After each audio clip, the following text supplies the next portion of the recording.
Halo, apa kabar? Assalamualaikum warahmatullahi wabarakatuh. Senang sekali bisa kembali menjumpai Anda semua. Gimana kabarnya Anda semua? Semoga selalu dalam keadaan sehat walafiat, tetap semangat ya. Kita ketemu lagi dalam program Off the Record, baca berita di balik berita, dan kita akan terus mengajak Anda mengupas beberapa topik yang sangat aktual, sangat menarik, dan seperti biasa kita akan lihat behind the scene-nya, atau setidaknya background dan konteksnya kita Mhm, ajak Anda untuk melihatnya. Oke, bagi kita betul. omongin apa sekarang ini? Ini kita lagi-lagi ke soal keputusan Mahkamah Konstitusi. Ini luar Yes, biasa sekali, Mas Hersu. oke. Mhm.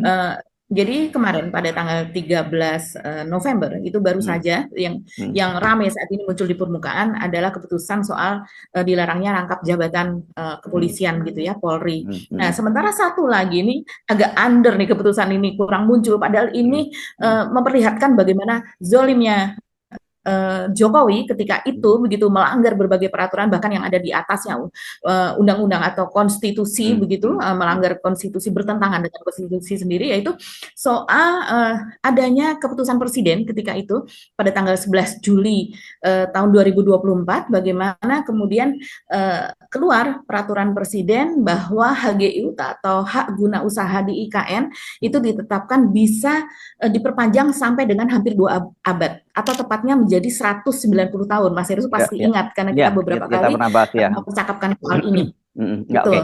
Dan di oke. bawahnya selain yang HGU ada juga yang HGB yang sebelumnya itu normalnya diberlakukan yang sebelumnya itu 80 tahun bisa diperpanjang menjadi 160 tahun begitu juga dengan hak guna Ya, pakai hak atau hak pakai. Dan ya, saat ini oleh MK ditetapkan diputuskan hanya 50%-nya saja. Jadi seperti ya, aturan yang ya. sebelumnya.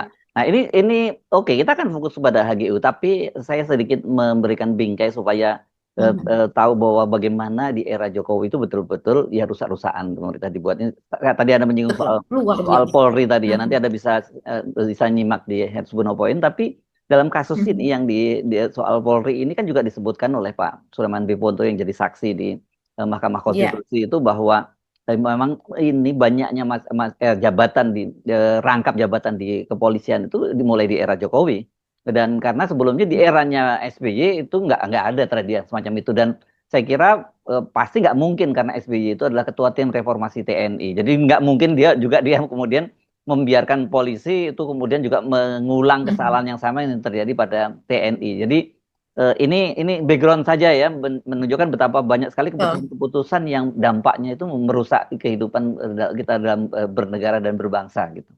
Oke, kita fokus ke Iya, HGU-nya ya Mbak Agi ya. Nanti yang soal Polri iya, Anda bisa nonton di Hertzbuno Point. betul. Jadi kita nanti melihat juga bagaimana sebelumnya ini Hmm. sebetulnya peraturan ini kan masuk ke dalam Undang-Undang IKN, Mas Irsu, kalau kita Ya, masih ingat. Bagaimana Undang-Undang IKN ini juga dibahas dalam waktu kilat, dalam waktu cepat begitu ya, tanpa kalau kita melihat seharusnya ada sosialisasi lebih dulu, ada apa misalnya ada semacam diskusi di banyak tempat di kalangan akademisi melibatkan mahasiswa melibatkan masyarakat dari berbagai organisasi misalnya seperti itu. Tapi jejak itu kan kita tidak lihat pada waktu itu. Tahu-tahu sudah kemudian disahkan Undang-Undang IKN dengan alasan bahwa untuk mempercepat pembangunan IKN dan juga untuk mempercepat menarik investor dari asing itu masuk begitu. hmm, hmm, Nah, kemudian ini salah satunya ini dengan dibuatnya HGU atau hak guna usaha yang kemudian mengejutkan banyak pihak. Bagaimana mungkin sebuah HGU diberikan sampai dengan waktu 190 tahun, hampir 2 abad. Umur manusia hanya berapa? Misalnya taruhlah umur manusia ya dengan harapan hidup misalnya 70 tahun, maka ini akan melibatkan sekian anak beranak begitu. Iya kalau seandainya mereka sampai sepanjang itu usianya, kalau seandainya pun tidak, yang artinya orang sudah dilahirkan berkali-kali sampai anaknya sampai cucunya dilahirkan di tempat itu, ya mereka tidak akan pergi lagi begitu. Mereka akan menetap di situ. Apalagi kemudian ketika HGU, HGB apa dan sebagainya dan kita tahu memang ada persoalan di KN bagaimana penduduk setempat itu malah justru mereka terpinggirkan, mereka harus pergi dari lokasi tersebut karena akan dilakukan pembangunan. Ini kan sesuatu yang tidak adil, bagaimana mereka seharusnya itu diraih masuk ke dalam wilayah IKN, diberikan fasilitas karena mereka sesungguhnya yang memiliki tanah tersebut. Begitu. Jadi kita kembali ke sini ya, sebagai alasan dari MK, ini MK sekarang kita patut mengacungkan jempol kepada mereka karena sebelum ini masih ingat kita pernah bahas juga di off the record bagaimana MK memutuskan bahwa wakil menteri dilarang rangkap jabatan ya, termasuk dilarang rangkap jabatan sebagai komisaris BUMN begitu. Dan kemudian ada tanggapan dari Ketua MPR yaitu Muzani yang mengatakan bahwa ya itu tidak harus dilaksanakan. Kita miris banget bagaimana Iya, seorang iya, ketua iya. seperti Iya. itu. Nah, kita kembali ke sini ya. Alasan MK ini coba kalau kita lihat ya. Eh, MK memahami bahwa ketentuan pemberian jangka waktu HAT yaitu hak atas tanah yang panjang merupakan upaya pemerintah menciptakan peningkatan daya tarik investor sehingga tertarik untuk menanamkan modal di IKN. Ini prolognya MK ya sebagai alasan. Namun norma pada pasal 16A Undang-Undang IKN dapat melemahkan negara dalam menjalankan kedaulatan negara. Dalam hal ini menguasai hak atas tanah. Bayangkan, negara dilemahkan justru dengan pembangunan ibu kota yang seharusnya makin kuat. Pasalnya pun tidak sejalan dengan aturan pertanahan dan Undang-Undang Nomor 25 Tahun 2007 tentang penanaman modal. Jadi tidak sejalan atau bertentangan dengan aturan di pertanahan yang dikeluarkan di masa SBY dulu. Terlebih kekhususan jangka waktu HAT yang IKN dapat dinilai sebagai bentuk diskriminasi terhadap upaya mendatangkan investasi di daerah lain. Karena peraturan ini sungguh berbeda, Mas Hersu, dengan peraturan pertanahan di tempat lain yang juga menjadi kawasan untuk penanaman modal bagi investor asing. Nah, di sini terhadap upaya mendatangkan investasi daerah lain yang seharusnya berlaku sama untuk setiap daerah dengan berdasarkan pada Undang-Undang Nomor 25 2007 yang telah dimaknai oleh Mahkamah. Dikatakan pula peraturan yang bersifat khusus terlebih di bawah konstitusi karena peraturan tentang HGU ini berupa peraturan presiden ya yang setingkat dengan peraturan pemerintah kedudukannya dalam undang-undang. Peraturan yang bersifat khusus terlebih di bawah konstitusi tidak boleh bertentangan dengan prinsip yang ditentukan dalam konstitusi. Dalam hal ini hak menguasai negara sehingga melemahkan negara dalam menjalankan kedaulatan negara. Ini dikatakan oleh salah satu hakim konstitusi yaitu Guntur Hamzah dalam putusannya. Jadi ini sudah jelas Mas Hersu bagaimana berbagai peraturannya Jokowi itu betul-betul kalau ditelusuri dengan berani ya gitu. Masalahnya pada waktu itu kan kemudian ya orang-orang yang berani mempermasalahkan ini selain mereka itu dicecar, mereka itu kemudian diancam gitu, apalagi di media sosial sudah kicep sudah silent saja, nggak berani menentang hal ini karena kemudian ada banyak buzzer, ada ancaman-ancaman apa dan sebagainya, dianggap anti NKRI, dianggap sebagai musuh negara apa dan sebagainya. Tapi sekarang setelah Jokowi lengser, kita bisa melihat MK ini kan yang tanda kutip mengadili pasal-pasal undang-undang, peraturan-peraturan yang tidak memiliki rasa keadilan, yang hanya mementingkan sekelompok atau individu saja ya, seperti Jokowi dan kroninya ini begitu. Iya. Ya memang kelihatan sekali ya kalau kita amati putusan-putusan Mahkamah Konstitusi di eranya Pak Prabowo itu berbeda sekali dengan di eranya Sangat jauh berbeda, betul. Jokowi, walaupun kita bisa melihat sikap dari hakim Mahkamah Konstitusinya itu sebenarnya bisa baca dari putusan-putusan siapa yang dissenting opinion, siapa yang concurring dan sebagainya, dan kemudian siapa mereka ini gitu. Kenapa kok dalam kasus ini mereka misalnya termasuk dalam soal Polri ini ada yang nggak setuju dan sebagainya, kita bisa menelusuri latar belakang mereka dan sebagainya terlihat. Tapi secara umum hakim di Mahkamah Konstitusi ya sekarang semua mainstreamnya itu akal sehat lah gitu ya. Iya, coba kita lihat ya, siapa sih mereka-mereka ini yang mengajukan gugatan? Ini sih menarik Mas Hersu. Kalau yang mengajukan gugatan di apa namanya di Polri, di undang-undang apa tuh Mas Hersu? Mas Hersu bisa sebutkan? Nggak hafal saya kalau udah nama sampai detail-detailnya, nama berapa orangnya. Tapi kalau tidak salah mereka ini ada juga yang mereka memang sudah senior ya Mas Hersu, mereka memang sudah, dan satunya lagi ada kalau tidak salah mereka lulusan mana begitu, tapi sekarang belum bekerja begitu ya. Sudah di situ namanya sudah jadi sarjana, tapi pada waktu statusnya masih disebut mahasiswa gitu, mahasiswa atau masih. Karena dia belum bekerja kabarnya begitu Mas Hersu. Cari pekerjaan sana sini belum dapat dan kemudian dia melakukan gugatan. Ini menarik banget loh. Sebenarnya mereka inilah pejuang-pejuang nih, pejuang-pejuang hukum dan keadilan. Coba siapa pejuang hukum dan keadilan dalam kasus HGU, HGB dan juga hak pakai ini. Jadi orangnya ini saya baca ya Mas Hersu, namanya adalah Stefanus begitu ya. Saya baca di gorio.com ya.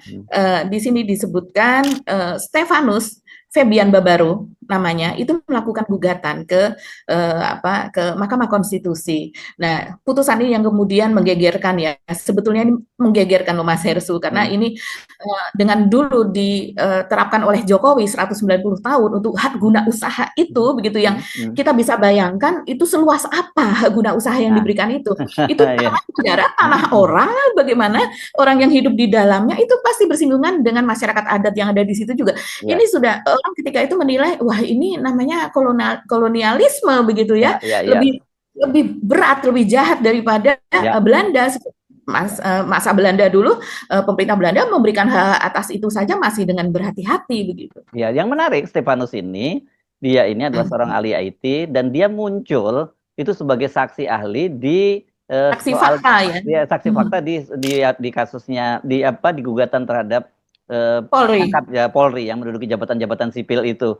Karena dia Hmm. merasa bahwa orang seperti dia yang punya ahli masalah cyber seperti itu nggak punya kesempatan untuk menduduki posisi-posisi di BSSN Betul. karena sudah jabatan itu sudah dikapling oleh Polri kan waktu itu kan begitu. Hmm. Dan kedua dia juga mempersoalkan bahwa dengan cara mereka tetap ini kan banyak kan yang ditempatkan di lembaga dan kementerian itu masih Polri aktif loh Mbak, karena mereka Betul. masih bisa naik Betul. pangkat kan. Kita ingat ya Hmm. orang seperti Firly Bahuri itu masih naik pangkat di Ya. KPK. Terus kemudian yang terbaru Hmm. itu Muhammad Iqbal yang Hmm. jadi sekjen di DPD kan. Dia juga dari Irjen Hmm. bintang 2 naik bintang 3 dan sebagainya. Dan mereka karena masih aktif ya mereka dapat gaji dari Polri. Itu yang dipersoalkan oleh Stefanus ini gitu. Jadi kata dia ini ada potensi korupsi juga. Kan nggak boleh memang aturannya mereka menerima pendapatan dari dua sumber yang semuanya datangnya dari APBN. Itu nggak boleh kan Mbak? Nggak boleh, betul, tidak boleh. Hmm. Jadi ini menarik banget kalau kita lihat siapakah Stefanus Febian Babarul. Ini Hmm. adalah seorang warga sipil dari suku Dayak. Hmm. Jadi Hmm. dia Hmm. dari orang Dayak sendiri Oh, dengan menarik ya. Di Polri dia sebagai ahli IT cyber, sementara di sini dia ada orang Dayaknya gitu ya. Betul, ya orang Dayak kan kita tahu ya di tempat IKN itu memang di sana ada Hmm. Hmm. suku Dayak itu kan banyak sampai ke Hmm. Malaysia sampai ke Hmm. negara lain juga ada suku Dayak. Nah ini suku Dayak yang ada di sana Hmm. begitu. Jadi kalau saya membaca Stefanus Febian Babaru adalah seorang warga sipil dari suku Dayak yang mengajukan uji materi undang-undang disebutkan Mas Hirsu tadi untuk Polri dan juga untuk masalah undang-undang pertanahan di IKN begitu. Jadi ini memang menarik banget dan kita bisa melihat ini loh suku Dayak bisa berperan. Mereka menyelamatkan tanah mereka sendiri, Hmm. hak mereka atas tanah Oh mereka iya sendiri, dong gitu. Kalau kelahiran mereka sendiri. kalau yang terkena dampaknya langsung kan mereka, karena mereka Betul. tanda petik adalah pribumi gitu ya, yang di Iya, situ kan iya. itu. Hmm. Mereka yang lebih memiliki hak atas tanah tersebut, menggarap tanah tersebut. Kalau seandainya ada pembangunan di situ, kenapa bukan mereka itu yang kemudian mereka yang dilibatkan gitu menjadi orang penting di sana.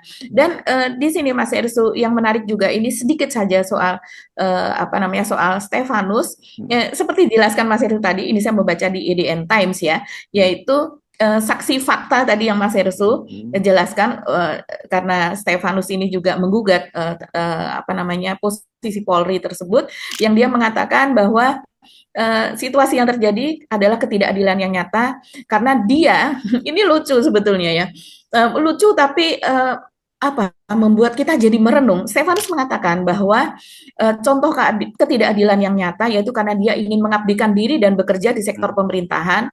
Selain itu menambah buruk ketimpangan karena kesempatan yang tersedia itu tidak setara, yaitu karena posisi-posisi itu banyak yang sudah diisi oleh anggota kepolisian. Hmm. Ini apa betul Udah dia kapling memang memang benar? udah kaplingnya kan mereka ditempatkan di situ gitu. Hmm. Betul, betul. Nah, kemudian kita lihat lagi deh Mas Ersu, kapan HGU ini didirikan? Kalau seandainya kita ingat, ini HGU 190 tahun ini diberikan pada tanggal 11 Juli atau 21 Juli begitu ya. 11 Juli kalau nggak salah tahun 2024 gitu. Jadi diputuskan dan kemudian diundangkan pada hari itu juga. Dan sebetulnya kita masih ingat ya Pak Andrinov Caniago Hmm. ini kawan dekat Jokowi sebetulnya ya. Dia Hmm. pendukung Jokowi berat begitu dan sempat Bahkan awal sejak di Solo itu dia udah mulai dekat. betul. Betul, baru belakangan saja ya kita lihat sudah tidak dekat lagi dan dia dijadikan sebagai Menteri PPN Bappenas kan ketika Sebentar itu. tapi Mbak. Nggak Cuman tahu lah. 1 tahun lah, ya hanya sekitar 1 tahun. Tapi dia kan mengklaim bahwa sebetulnya IKN ini adalah idenya dia, Iya. begitu, Mas Herspo. Dia mengatakan itu, tapi terhadap keputusan Jokowi untuk memberikan HGU 190 tahun ini saja, orang yang memberikan ide itu kepada Jokowi ternyata juga mengatakan kebablasan, sudah kebablasan. Jadi Hmm. dari awal. Dan kemudian kalau kita masih ingat ya Mas Hersu, apa namanya, apa yang dikatakan oleh Hasto, ya Hasto, ketika Hasto itu dikuyo-kuyo begitu, kita masih ingat bahwa sebetulnya hasil konsultasi atau ya pemerintah Bappenas ketika itu, tapi bukan apa namanya, bukan di masa sesudahnya begitu, memang sebelumnya begitu, menggunakan McKinsey Company, kan kita pernah Yes. membahas ini juga. McKinsey Company ini adalah apa, biro konsultasi internasional lah ya, manajemen global yang ada di Amerika, dan kemudian dia ini memberikan saran mengenai manajemen strategis ke perusahaan, ke pemerintah, ke organisasi dan sebagainya dengan imbal balik yang mahal gitu biasanya. Nah, pemerintah kita menggunakan McKinsey, kabarnya sih ada 3 konsultan, tapi yang mencuat namanya ini adalah McKinsey karena ini dikatakan oleh Hasto ketika itu, dan dia mengatakan bahwa heran begitu, bahwa kemudian Jokowi ini menggeser titik nol dari IKN ketika itu. Nah, sekarang ini masalahnya IKN itu mengalami banyak sekali masalah di sana dalam pembangunannya apa dan sebagainya, terutama untuk ancaman soal stok air, Mas Hersu. Iya. Belakangan ini baru saja keluar semacam penilaian lah, penelitian dari BRIN begitu ya, yang mengatakan bahwa stok air di IKN itu di permukaan, kita kan menggunakan air permukaan, bukan air tanah yang ratusan meter di bawah dengan pengeboran apa dan sebagainya. Nah, air tanah stok di IKN di permukaan itu hanya sekitar 0,5% dari kebutuhan yang seharusnya ada. Wow. Bayangkan, 1% saja tidak ada. 0,5%. Ini dikatakan oleh, coba saya lihat ya, peneliti ahli utama Pusat Riset Iklim dan Atmosfer, Organisasi Riset Kebumian dan Maritim (ORKM) dari BRIN. Nah, namanya adalah Laras Tursilowati. Ini bisa dikutip dari laman resmi BRIN. Begitu. Jadi ini sudah dipublikasikan. Kapan dipublikasinya? Baru ya, bukan di zamannya baru Mas Heru, bulan Oktober. Zaman Jokowi pasti nggak berani dia mempublikasikan. Ya. Iya. Berani dipindahkan kemana begitu kan ya. Zaman Jokowi kan banyak sekali guru saja bisa dipindahkan ke tempat yang jauh sekali dari keluarganya. Ya. Ini dikatakan bahwa hasil riset melalui pendekatan Artificial Neural Network atau ANN menunjukkan hanya 0,5% air yang tersedia secara langsung di permukaan.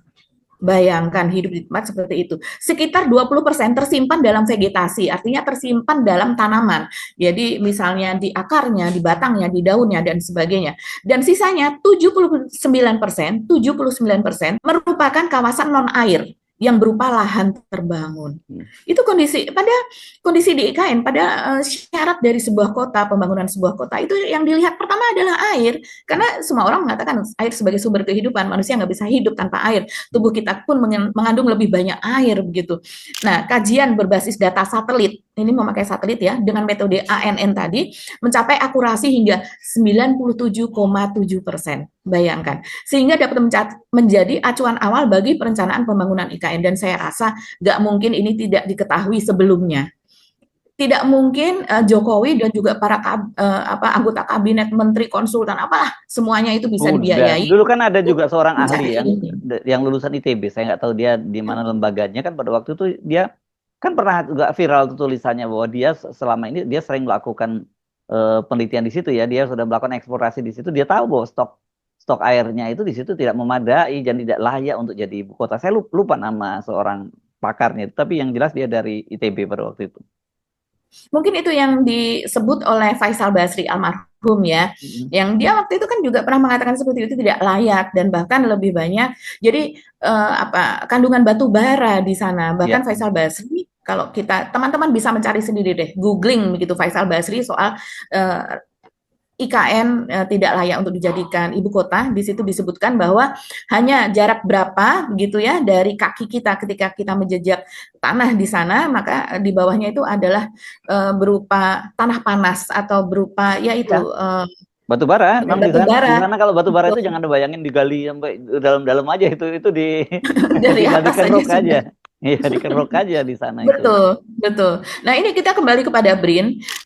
Dia mengatakan bahwa kondisi geografis Kalimantan sebenarnya memiliki curah hujan yang cukup. Ya, kita pernah juga sebut bahwa di sana itu memerlukan biaya pemeliharaan yang lebih besar untuk gedung-gedung apa dan sebagainya, karena di Ya, sana lembab, curah hujannya tinggi.